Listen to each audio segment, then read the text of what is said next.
Habitualmente, quando pensamos no progresso humano, a imagem que nos vem à cabeça é quase como, direi, uma escadaria infinita e luminosa. Cada novo facto que descobrimos, cada nova lei da física, funciona como um degrau que nos afasta, da escuridão e da barbárie. Claro, a velha ideia do iluminismo, não é? Exatamente. Aprendemos a curar doenças com a teoria dos germes, dividimos o átomo, mapeamos o genoma humano. A equação implícita com que todos nós crescemos parece inabalável, que é a ideia de que o conhecimento é poder, ou seja, conhecimento é segurança. Pois, mas o problema dessa equação é que ela ignora o peso esmagador que certas verdades carregam. Nós assumimos por defeito que a acumulação de dados é sempre a nossa salvação, estás a ver? E olhamos para qualquer forma de secretismo com uma suspeita tremenda. Sim, achamos sempre que esconder informação é o primeiro passo para a ditadura, não é? Exato. É uma desconfiança profundamente democrática.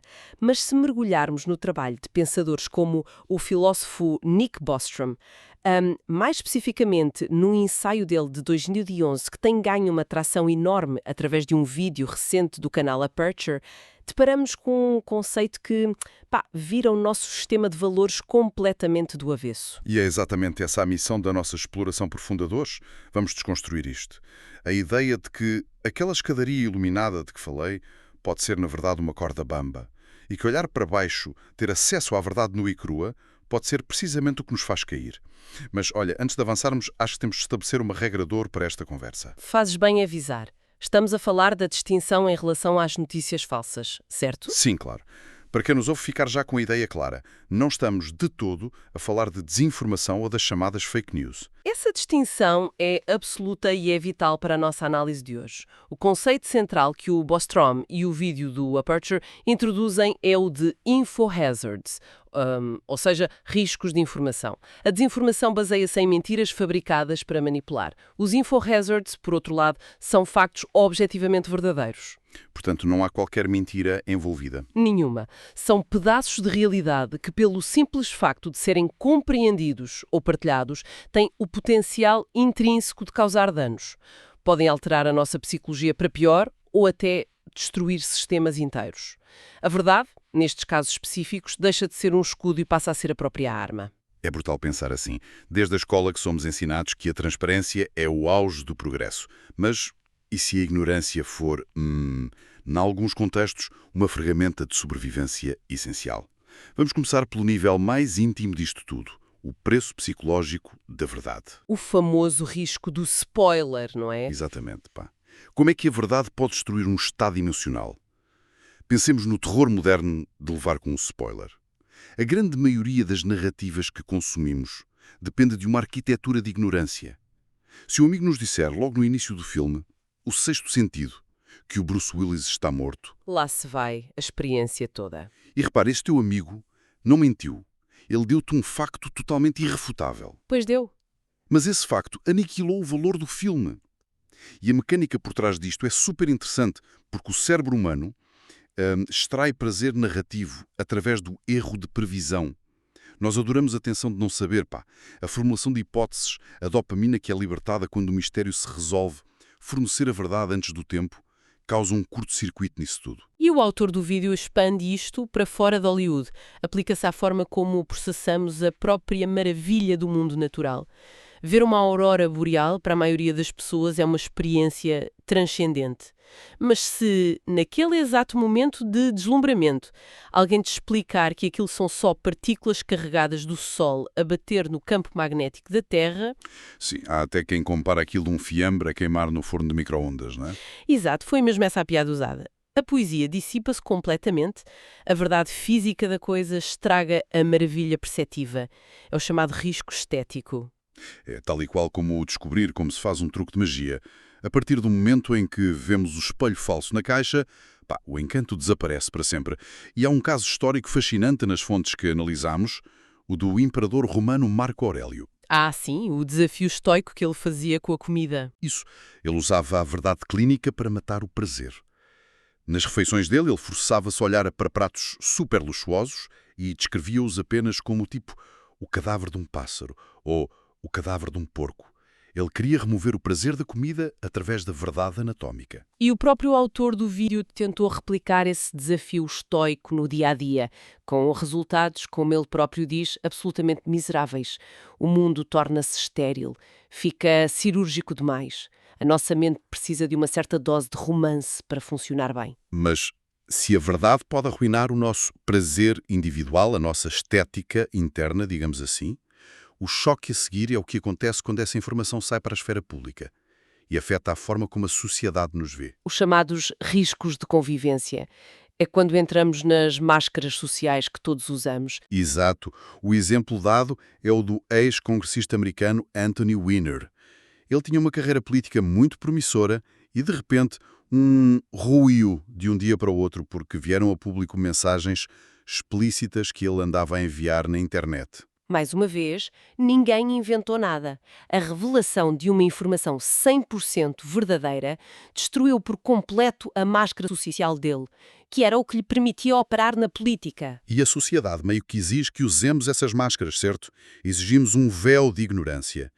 E isso leva-nos a um exemplo institucional incrível que o ensaio aborda, sobre a Reserva Federal dos Estados Unidos, o FOMC. Esse caso é brilhante para ilustrar a ironia da transparência. Na tentativa de serem os mais transparentes possível, eles decidiram que iam começar a publicar transcrições detalhadas e completas de todas as reuniões onde definiam as políticas económicas. A intenção era dar a verdade ao povo. Parecia perfeito. Parecia, mas o resultado foi um desastre. A qualidade do debate interno caiu a pique. Mas espera, porquê? O efeito do observador. Exatamente isso. Se os membros do comitê sabem que cada hesitação, cada ideia maluca ou menos ortodoxa vai ser lida pela imprensa e pelo público, eles deixam de debater a sério. O medo do embaraço futuro paralisa-os. Eles entram numa espiral de conformismo e passam a fazer apenas relações públicas. O excesso de luz encandeou-os. Uau! Então estás a dizer-me que um pouco de escuridão é o que mantém as engrenagens a funcionar. Que precisamos de zonas de penumbra para testar ideias estúpidas sem destruir a nossa reputação. Sim, e para manter as próprias normas sociais. As normas são como vedações invisíveis. As fontes mencionam a normalização das apostas desportivas. Até há pouco tempo havia um estigma, não é? A sociedade dizia-nos que apostar era algo marginal. Não se faz. E agora temos anúncios de apostas em todo o lado. Pois, e um estudo muito recente, de 2025, mostra que legalizar e normalizar essa informação, espalhar a ideia de que apostar é fácil e aceitável, resultou num pico alarmante de falências, dívidas pesadas e até crime violento relacionado com os resultados dos jogos. A nova informação degradou a norma que nos protegia. Olha, há uma analogia espetacular sobre essa questão da manutenção da ordem que me fez rir, mas que é super profunda. A situação do elevador. A do gás no elevador. É perfeita. É. Imaginemos um elevador cheio de gente e de repente alguém solta gases. Qual é o protocolo da civilização? Toda a gente finge que não aconteceu nada. Esta ignorância voluntária e partilhada é literalmente o que mantém a paz social naquele espacinho pequeno. Dadas a reviravolta dessa analogia é quando passamos para as transações de mercado. Se essa mesma pessoa tentar vender-te o carro dela e os estofos cheirarem mal, mas no dia da visita tu não reparas, entramos no que a economia chama de risco de assimetria de informação.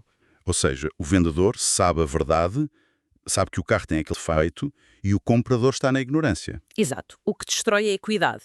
E isto liga-se aos chamados riscos de revelação e à corrupção. Pensa na política. A imparcialidade precisa da ignorância. Se um político sabe que uma nova autoestrada vai passar mesmo ao lado dos terrenos da família dele, esse conhecimento prévio envenena a sua capacidade de decidir o que é melhor para o país. Ou se um governante for bilionário e souber que a família nunca vai precisar da rede de saúde pública. O facto de ele possuir essa informação retira-lhe o incentivo para defender o serviço público. Mas espera aí. Isto levanta um paradoxo gigante. Nós exigimos sempre transparência total dos líderes e dos mercados, mas agora vemos que o excesso de dados também é tóxico. Isto leva-nos ao próximo ponto, que é o dilúvio cognitivo e a imitação. É que chegamos a uma fase em que o perigo já não é só a informação em si, mas o volume e o formato dela. A arquitetura da informação hoje em dia reconfigura a forma como nos focamos. O cérebro humano não tem largura de banda infinita, pá. É o risco da distração. O telemóvel vibra, com uma notificação no bolso, e não nos rouba só 3 segundos. Quebra uma cadeia de pensamento que pode demorar 20 minutos a recuperar. E somos arrastados para as redes sociais quase num estado de transe. E os atores mal intencionados perceberam isso rapidamente. Já não precisam de esconder um documento perigoso num cofre. Basta atirá-lo para o meio de uma lixeira gigante. No mundo do direito, os advogados fazem muito isto. Enterram documentos cruciais no meio de caixas e caixas de papéis irrelevantes. É o soterramento de informação. O vídeo também analisa como isto se aplica à política moderna. E atenção, a fonte usa um exemplo muito específico e nós aqui estamos apenas a reportar a análise do autor sem tomar qualquer posição política. Ele fala das táticas do Donald Trump. Sim, o autor do vídeo argumenta que a tática de apelidar constantemente tudo de embustes e inundar o ciclo mediático com polémicas serve não para convencer as pessoas de uma verdade alternativa, mas sim para esgotar a nossa atenção. É enterrar os problemas reais debaixo de ruído constante. É sufocar as pessoas. Então, o problema hoje em dia não é encontrar a agulha no palheiro. É o facto de o palheiro estar constantemente a vibrar, a gritar connosco. E com o avanço da tecnologia, isto fica pior. O vídeo refere a lama de IA, ou AI slop, que são aqueles conteúdos sintéticos gerados por inteligência artificial que entopem completamente as redes sociais e soterram as coisas reais. E de forma subtil, todo esse palheiro a vibrar começa a convencer-nos a agir como ele, o que nos leva aos riscos de modelos de conduta. Nós somos criaturas imitativas, por natureza. Conviver muito tempo com o tal miúdo problemático da turma vai desgastar a nossa própria conduta. Uau! E há exemplos super tangíveis disso. A fonte cita um estudo da Universidade do Sul da Califórnia sobre como ler má escrita online degrada os nossos próprios textos, não é? Sim, o estudo sugere que até a interação constante com chatbots de inteligência artificial está de forma invisível a homogeneizar a maneira como pensamos e construímos frases. Estamos a imitar a máquina. Mas a manifestação mais sombria desta imitação, e isto é um infohazard muito real, é o contágio de suicídio. Esse ponto é pesadíssimo. A exposição mediática e detalhada a casos de suicídio nas notícias causa de forma comprovada picos de mortalidade na população vulnerável. Partilhar essa verdade custa vidas reais. O impulso natural perante isto seria proibir essa informação, cortar o mal pela raiz. Mas funciona? Raramente funciona. E é aí que esbarramos no paradoxo da censura. Tentar mitigar um infohazard escondendo-o costuma criar um perigo ainda maior, devido a algo chamado reatância psicológica. Reatância psicológica. Ou seja, o facto de nos dizerem não podes ler isto faz-nos querer ler ainda mais. Basicamente, sim. Quando sentimos que o acesso a algo nos foi retirado, essa informação ganha um valor imediato quase místico. O ensaio fala do que acontece nas universidades americanas. Quando estudantes de grupos progressistas tentam cancelar ou proibir oradores de direita de dar palestras nos campus... O orador vira mártir. Exatamente. A tentativa de censura atrai toda a atenção da imprensa, alimenta a narrativa de que o orador está a ser silenciado pelo tal sistema woke e um evento que teria meia dúzia de pessoas a assistir ganha uma audiência de milhões. E repara, a análise que o autor faz foca-se em como isto acontece em ambos os lados do espectro político. A mecânica da informação é cega a ideologias. E isso aplica-se também a questões de saúde pública, o que é aterrador. O autor refere ao que se passou no Twitter durante a pandemia.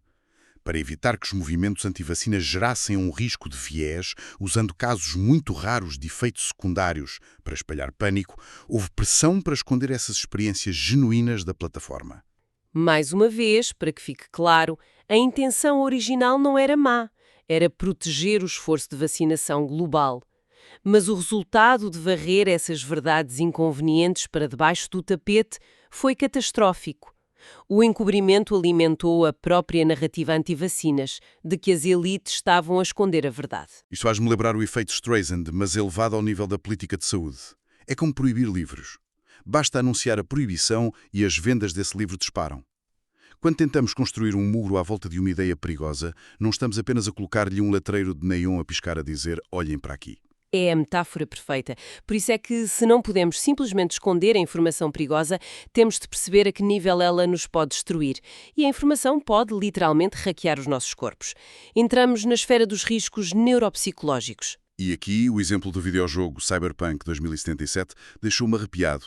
O jogo foi lançado e tinha uma sequência super específica de luzes vermelhas e brancas intermitentes. E houve um jornalista de videojogos que sofreu uma convulsão epilética a analisar essa cena. Esse caso mostra que a informação visual sequestrou a biologia da pessoa. O código do jogo ignorou o cérebro consciente e atacou diretamente o sistema nervoso. Mas se padrões visuais fazem isso a um indivíduo, os chamados riscos ideológicos fazem isso a sociedades inteiras. Ideias como a democracia, o capitalismo ou o comunismo são conceitos tão poderosos que milhões de pessoas foram para a guerra ou morreram por causa deles. Sim, porque as ideias não vivem no vácuo. Elas são os motores que ditam a ação humana. O autor lança uma premissa incrível. Imagina que alguém inventasse uma ideologia utópica perfeita, uma fórmula sociológica que garantiria a paz e o contentamento global absoluto. Pela lógica dos infohazards, isso seria perigosíssimo. E seria. A simples revelação dessa fórmula seria catastrófica. As pessoas lutariam violentamente até à morte ou para implementar no momento ou para resistir e manter o status quo. Mesmo a utopia perfeita exigiria um custo de sangue para ser estabelecida. E quando combinamos estas falhas biológicas e ideológicas com os avanços tecnológicos de hoje, entramos no reino do limiar do apocalipse? Os riscos de sistemas, riscos adversariais e riscos de desenvolvimento. Vamos esmiuçar isso. Os riscos adversariais, ou inimigos. A informação sempre mudou o poder, como quando a União Soviética roubou segredos do Projeto Manhattan para construir a sua própria bomba nuclear. Sim, mas a ironia fantástica desse período é que a Guerra Fria não acabou num holocausto nuclear devido a uma clareza de informação. O conceito de destruição mútua assegurada só funcionou porque a informação era totalmente transparente entre os dois lados. Ambos sabiam que se atacassem, morriam também. O que contrasta de forma assustadora com a que vemos hoje, com ameaças vagas de governantes como Vladimir Putin na Ucrânia. A ambiguidade informacional é que gera instabilidade. E por vezes, numa escala mais pequena, saber demasiado é literalmente letal. O vídeo fala de um rapaz, o Jonathan Azabito Garcia. Ele ia testemunhar num julgamento de narcotráfico. O facto de ele ter aquela informação na cabeça fez com que fosse assassinado antes de chegar a tribunal. O cérebro dele era o InfoHazard. E hoje todos nós somos portadores de dados que nos expõem a ameaças de sistemas avassaladores. A digitalização das nossas vidas criou vulnerabilidades massivas. Pensa nos grandes roubos de dados, a Grubhub, a Under Armour. E nós pensamos, são só as minhas rotas de comida e as minhas corridas, não faz mal? Pois, mas esses cookies de publicidade e dados geográficos permitem que cibercriminosos cruzem a informação e criem e-mails de phishing tão detalhados e perfeitos que o nosso cérebro não desconfia. Daí a urgência de leis europeias e americanas como o RGPD ou a CCPA. Sem dúvida, mas a fonte aborda o que isto significa se vivermos sob governos com tendências totalitárias. Imagina o Stalin com acesso à tecnologia de hoje, a vigilância extrema. Hoje em dia nem é preciso ler os teus e-mails. Através da metadados e dos algoritmos consegue-se deduzir as tuas inclinações políticas privadas. É um poder assustador. Mas o que me tira mesmo o sono são os chamados riscos de desenvolvimento, o fim de tudo provocado pelo nosso próprio progresso. Quando o progresso produz consequências nefastas de forma totalmente independente da intenção original. Historicamente, tens a máquina a vapor, uma maravilha de desenvolvimento que, séculos depois, culmina na crise climática. Sim. Mas a diferença é que a máquina a vapor e o motor de combustão deram-nos séculos de margem de manobra para tentar resolver a situação. E a tecnologia de hoje não nos dá esse luxo. O autor do ensaio fala do acesso do público a máquinas de síntese de ADN, combinado com bases de dados na internet, onde tens o genoma completo da gripe espanhola ou da varíola. Exato. E o autor até admite uma coisa curiosa.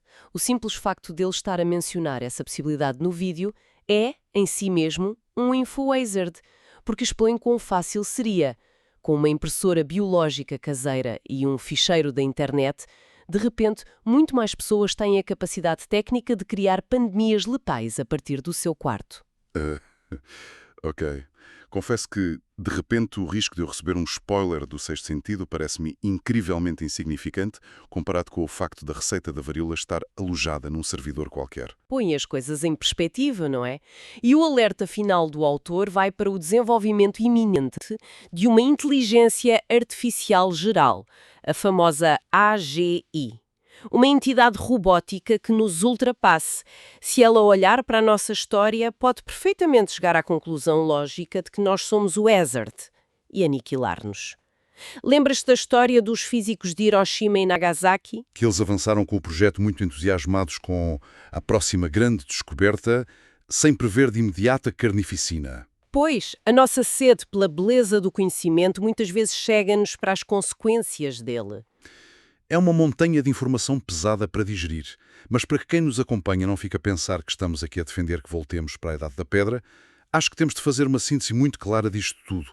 O objetivo do Nick Bostrom não é defender a queima de livros ou justificar uma vigilância massa ditatorial, certo? Nada disso. O ensaio é, no fundo, um apelo brutal à consciência sobre o peso daquilo que partilhamos e consumimos. A ignorância continua a ser um risco tremendo na nossa sociedade. Completamente. Aviões caem do céu se os controladores de tráfego aéreo não partilharem todos os dados. Pessoas morrem se esconderem ingredientes alérgenos na comida. A confiança nas instituições desaba sem transparência. Exato. A mensagem final não é escondam a verdade. É percebam que a nossa mente tem vulnerabilidades e tratem a partilha de certas verdades com o extremo cuidado que elas exigem. Tem ficado muito claro nesta conversa que a nossa mente tem falhas de segurança colossais, tipo um software cheio de buracos. E a provocação com que vos deixamos hoje, para pensarem depois de desligarem este episódio, é esta. Se no futuro uma inteligência artificial avançada compreender a fundo todas as nossas vulnerabilidades a estes info-hazards. Souber como explorar cada pequeno erro do nosso cérebro. Exato. Se ela souber exatamente como nos distrair ao milissegundo, como desencadear os nossos extremismos ideológicos e os nossos medos mais irracionais, será que essa superinteligência precisaria sequer de construir um exército de exterminadores robóticos para dominar a humanidade? É uma excelente questão. Ou será que lhe bastaria simplesmente alimentar-nos de forma contínua, com a informação perfeitamente calculada para nos paralisar e destruir a todos, mantendo-nos colados aos nossos próprios ecrãs? É algo para refletir. Obrigado a todos por nos acompanharem em mais esta exploração. Até à próxima.